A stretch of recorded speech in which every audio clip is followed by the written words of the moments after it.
Hi, this is Colin from Watch Off the Cuff. Today we're going to talk about screwdrivers. I'm going to run you through the screwdrivers I have in my own collection or for my use, and we'll talk about what I think you do really actually need, what I have, a couple of things to look out for when you're considering buying screwdrivers for yourself, depending on what you're going to use them for.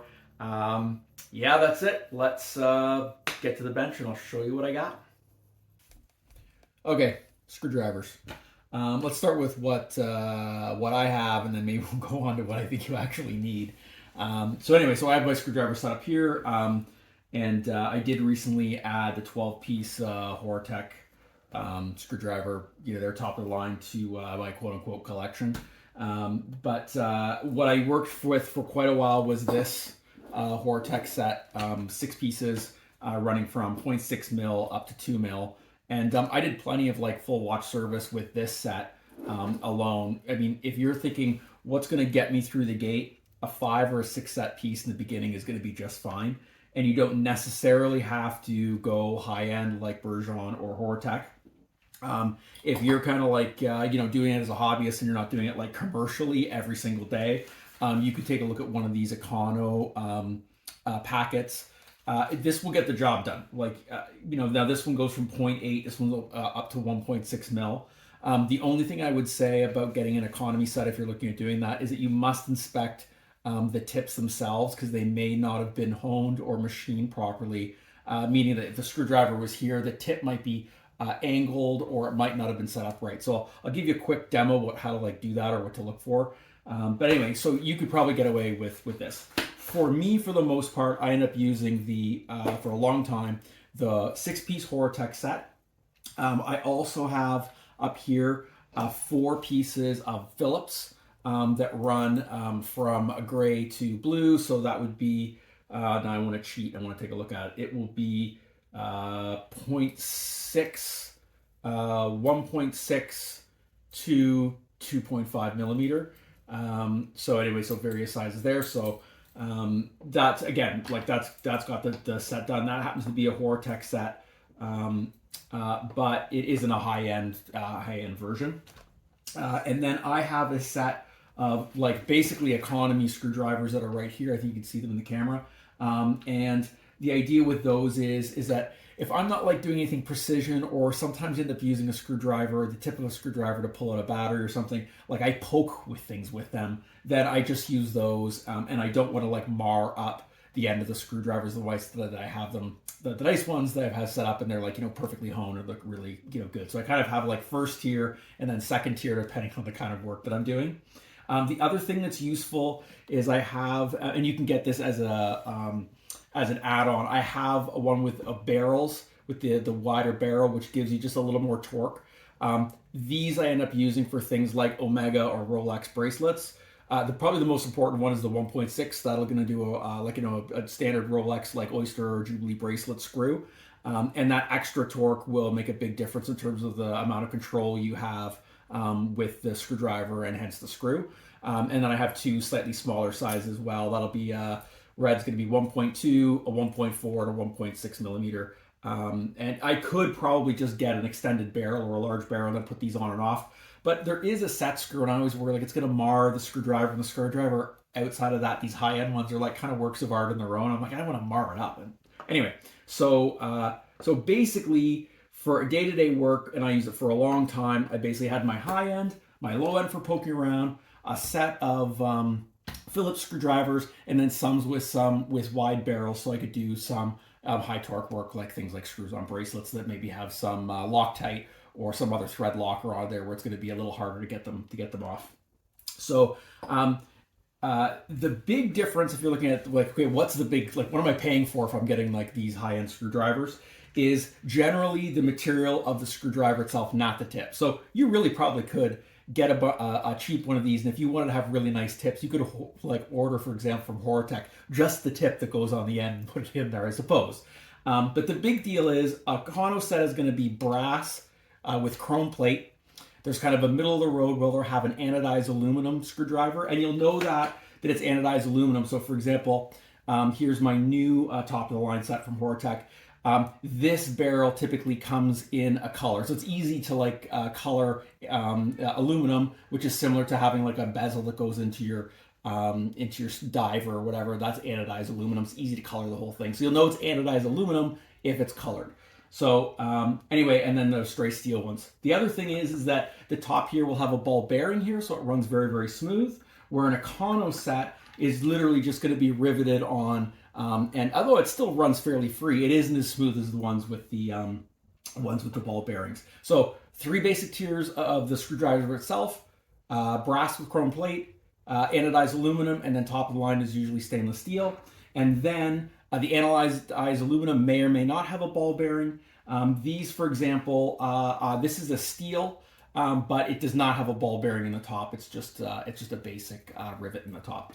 But again, kind of in the middle of the road. So you can mix and match some things. Now, what I ended up also doing, outside of getting the full set on this one, so this one, the 11 or 12 piece, sorry, it runs all the way from 0.5 millimeter all the way up to 3 millimeter in pretty close increments, is I also have a specialty set, which is here, and I can pick the style that I want on there.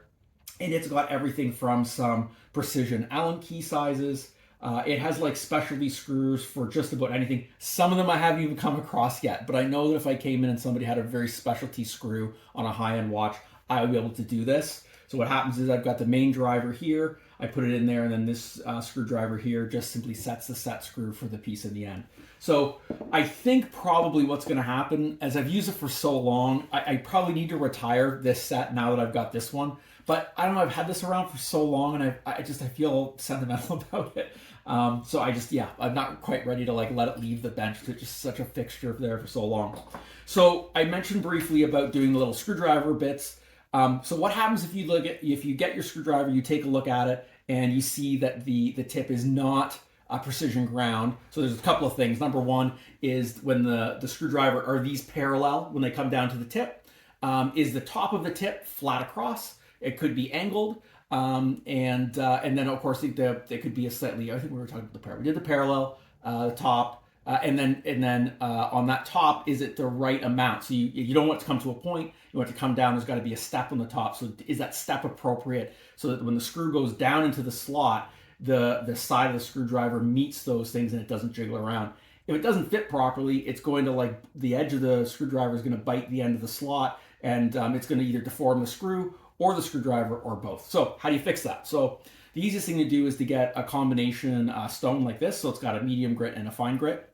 And you literally take that screwdriver, pretend this is my screwdriver here, and you can seriously, I just do it by hand. You go back and forth, flip it over, do the other side, and then you can take this screwdriver. I'll do maybe one right here. I use this 1 millimeter to do a lot of things. So I would simply, you can feel it by feel. You can feel the flat. Go back and forth, and then you do the other side, and then you take the top like this, parallel, and then you move it like this until you get the right depth in terms of like making that step in the bottom. I dug this out for this video. So this is a roller that you can use. You place the screwdriver. When I remember using this, and I don't think I've used this thing for, man, it's got to be 3 years. I used it originally and I didn't like it. So the advantage to this is, number one, you have to get really close and see to match the angle of the screwdriver that exists. So you move this back and forth to get the correct angle. I could see the advantage for a beginner is that when you go like this and then flip it over, you're automatically keeping the two sides parallel, which makes sense. So I actually tried it before the video. Actually, it was not bad. I would maybe do it again if I was in a hurry, or on a very small screwdriver. I was having a hard time feeling the flat because it does take practice to hone the end of the screwdriver. So anyway, so what you would do in this case is, I'm just going to double check so I don't mess this thing up. Just going to make sure it's flat, and I want to make sure that the angle is correct. So I'm just going to squeeze this together like this, and I'm going to place it down until I can feel the flat there. So now I can literally go like this, go like this. I've got the parallel, and then I can take this at the end, and I can take this, and that's going to give me that flatten off that top. So away you go. Now it can be a slightly burred there, so sometimes when I'm done, I'll just gently come around and I'll just round off those edges, because sometimes you'll get a little burr where the metal has been peeled off. And then if you want to get really fancy, I've got some other, I'll just show it. Who are we kidding? I've got a board that I use like this with various fine grains. You can see the number, the paper on the back, and then I can finally finish them, go back, and give a little rub on there to make sure I like the finish, and it looks nice. So anyway, sometimes I do that as well.